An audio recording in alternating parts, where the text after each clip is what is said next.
Hi, I'm Lauren with the Pikes Peak Library District.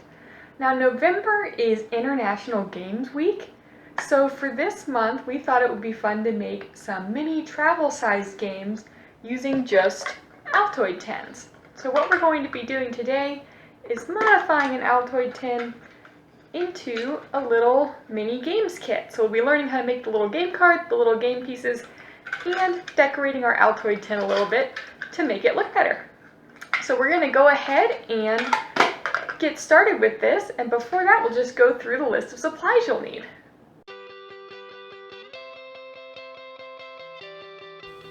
Alright, let's get started on our mini Altoid tin game set.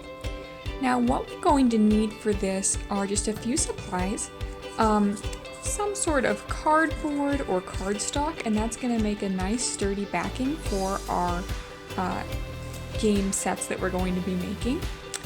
An Altoid tin or mint tin or any kind of tin that's about this size.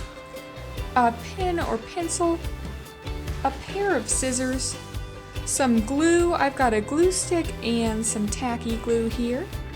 And then optionally, some felt can be nice for the bottom of your Altoid tin, but it's not necessary.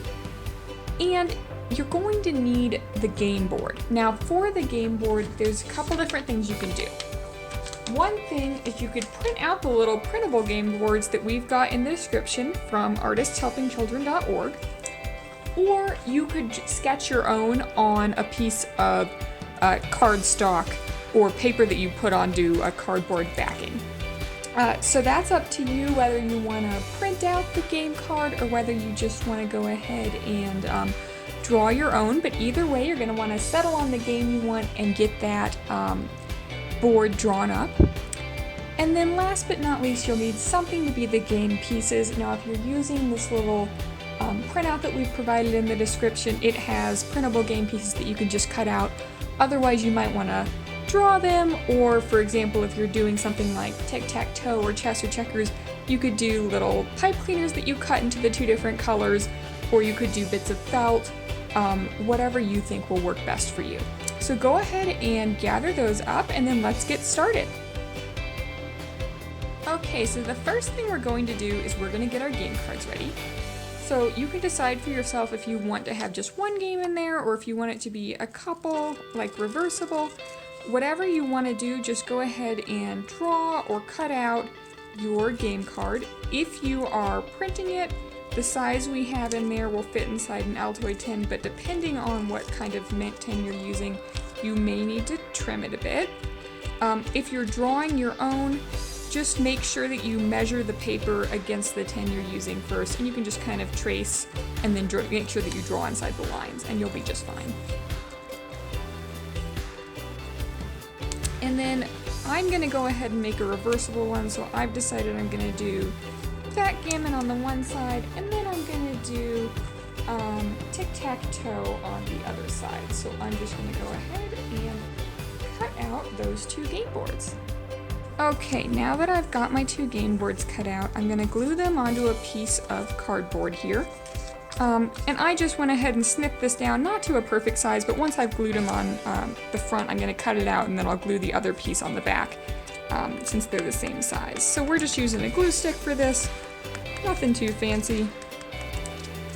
If you were worried about your game board getting ripped or torn or anything, you could go ahead and, if you have Mod Podge or if you want to mix some glue mixture up, you could put that Mod Podge or glue over the top to kind of seal this in.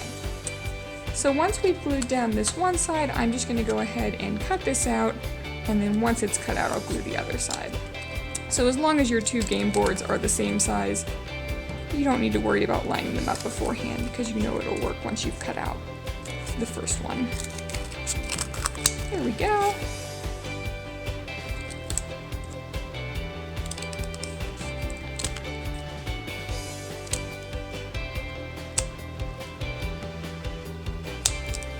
Nice. And now we're just going to flip this over and glue our tic-tac-toe / solitaire onto the back. Alright, so I've got my game board all made and cut out, And the next thing that I'm going to do, and this step is optional, is I'm just going to take a bit of felt, press it into the bottom here, trace around it with my pencil or pen or chalk that you have on hand. And then I'm going to go ahead and I'm going to cut this out, and I'm going to glue a little bit of felt in the bottom. You don't have to do this. The bottom of my Altoid tin was just a little bit gummy and it didn't look too good, so I'm going to go ahead and cover it up. You could also do this with paper, with anything you really want if you have a similar issue to me with stuff being stuck to the bottom of your tin. So let's go ahead and cut this out.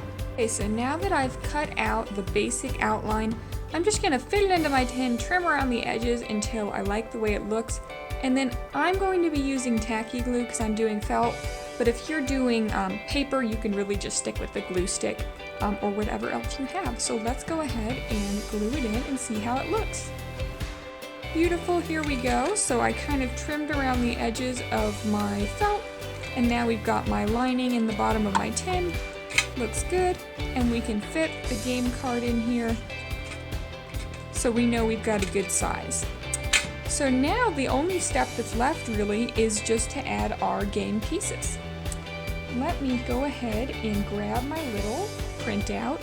Since I'm using this, I'm just going to be printing out the game pieces that I got from the site.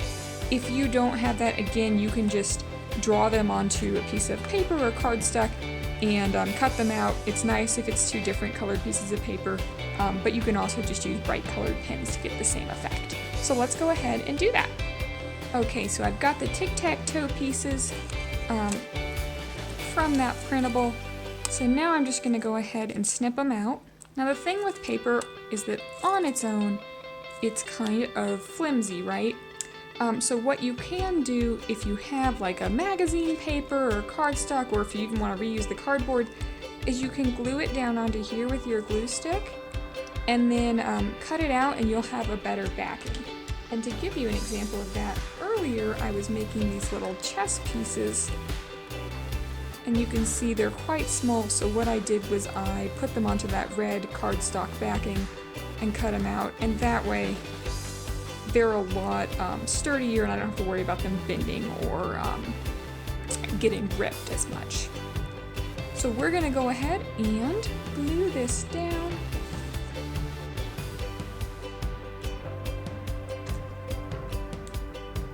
And then we're just going to cut it out. Okay, so here's an example of how those pieces can look, and you could cut them a lot more closely than I did, to be honest with you. And we can see they just slot right into there on our game board. The other thing you could do, like I said, is you can just use any kind of different colored markers. So just as an example, let's say I want something that's a little more 3D so it's easier to pick up.